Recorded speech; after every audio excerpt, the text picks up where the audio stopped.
Just as categories of gender began to become solidified in the early 20th century, in the last part of the Gilded Age, the same thing happened with human sexuality. It became much more varied, and homosexual behaviors in both men and women were much more common and more easily possible because of the way that urban society allowed for more environments where you could be anonymous and where behaviors that were otherwise would have been rejected in smaller societies were increasingly possible and permitted. So what's interesting is what you see in the urban environment is the emergence of large homosocial environments. That's a fancy way of saying men were living in one place and women were living in another. And because men specifically were living in boarding houses, this is particularly working class men who were looking for cheap places to live. And a place like the YMCA, which is the Young Man's Christian Association, which was essentially a progressive institution allowing men not only to live together, but also to have wholesome opportunities for exercise, and obviously opportunities to practice their religion. This would not be the place you would think that homosexual activity would proliferate. But what happened was that in these boarding houses and athletic clubs, groups of men began to discover not only the joys of being together socially, but also sexually. And you have the beginnings of homosexual communities within these sorts of larger working class boarding communities. So if you look at the boarding houses, generally speaking, the boarding houses, this is actually a boarding house in Maine, but most of the boarding houses we're talking about were actually in urban settings. And the reason that this is important is that these men, right, when I say they were anonymous, they didn't really know each other and their backgrounds. So there was this more of a kind of a free-floating element to this community. And because men who were apart from their families, most men, if they could, they would be with their families. But what's interesting about this is that the kind of the communal pressures for sexual conformity were lessened in these environments. And obviously you had to be very careful if you were a gay man, because if you were to make advances to somebody who was not gay, you could end up severely beaten or dead. So obviously it was not a safe time to be gay.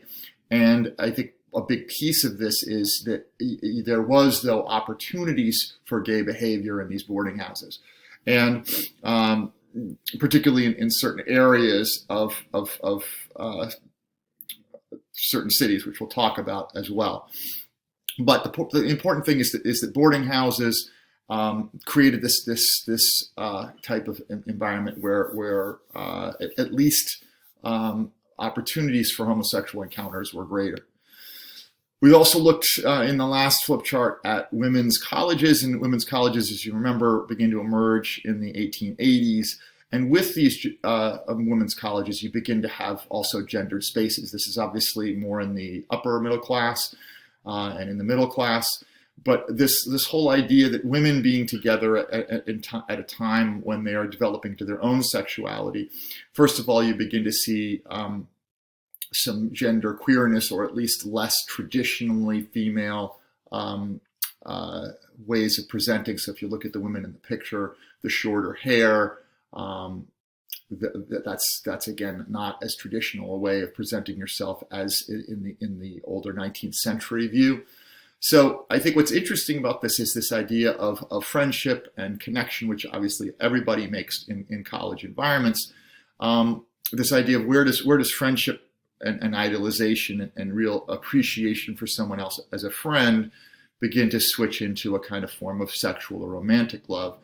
And it's interesting because that line was blurred in the colleges in the late part of the 19th century. And it was perfectly acceptable to have a crush or a smash with somebody who was a little bit older than you. So what happened is that freshmen would come, they would find somebody who was maybe a senior, who would be, as you see in this quotation, the object of their adoration. So their crush And you would basically go around and you would give this person chocolates and you give this person books, and you would have this, maybe a picture of this woman on your bedside table. And there was this whole way of kind of idealizing other women.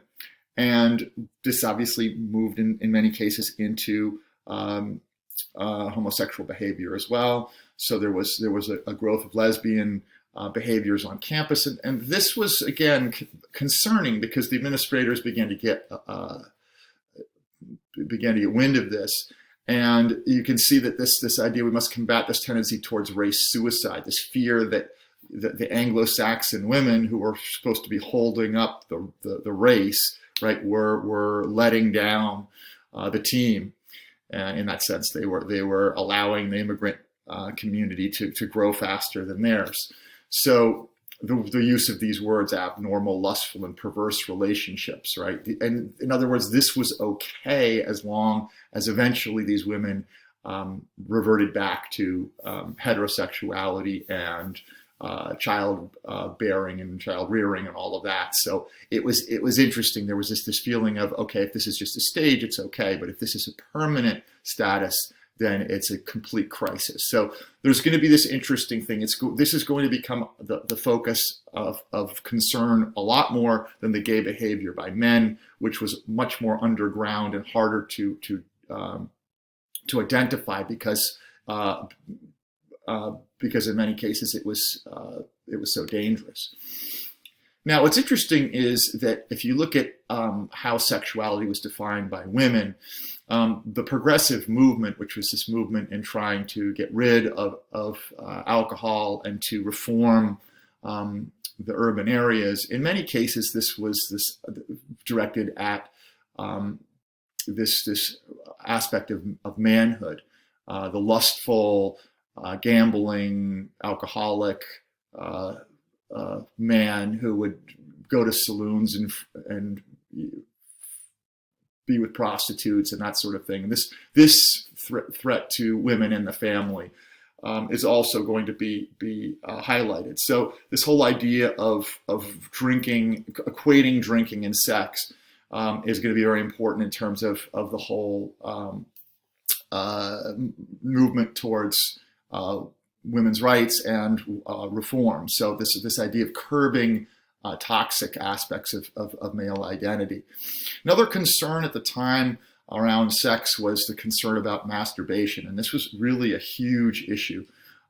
This idea that the life juices, or sort of the vitality of the man, would be sapped if he masturbated regularly, and this is something that becomes so much an issue that you have the beginnings of new products. For example, the graham cracker. Sylvester Graham was a reformer who believed that if you ate whole grains and you ate more wholesome foods, it would curb your lust and it would allow you to save your vital juices, right, for the sake of perpetuating the white race. So masturbation was seen as a particular problem amongst white Anglo-Saxon men, and you can see there the masturbator on his couch, right, who's sort of completely depleted and pallid, and he's got no energy left, and that's the sort of the fate of the masturbating man.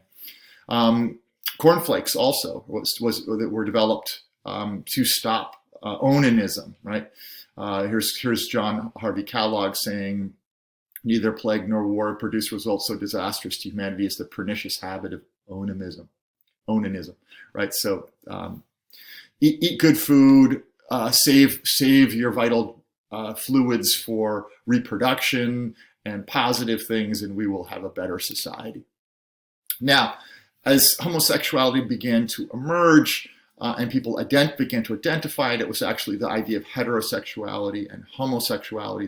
These were terms that came from France as they began to identify these behaviors, and which of course had existed throughout history, but they were being identified as a social problem at this point.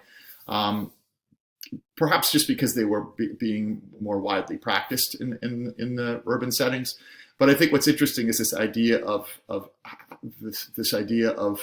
trying to keep sex perverts. This was the term that was used at the time, right? In order to keep sex perverts from threatening society, there was a raised concern about it. So this is how you get to the athletic clubs, places where men, and the gay bars, where men could be together in places where they would be safe and not attacked by the larger society.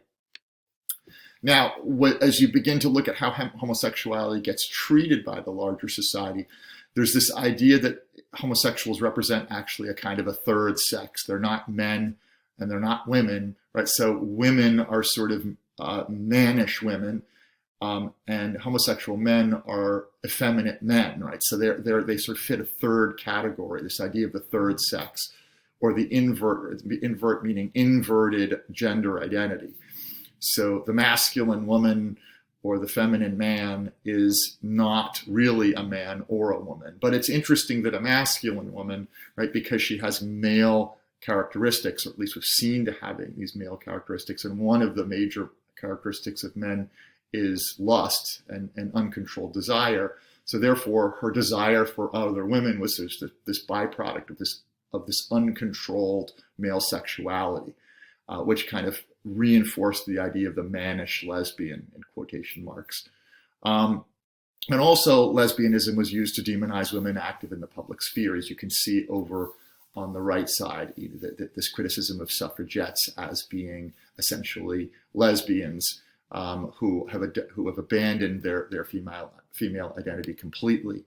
Now, of course, most homosexual behavior was closeted, and if you look at the closeting of gay men,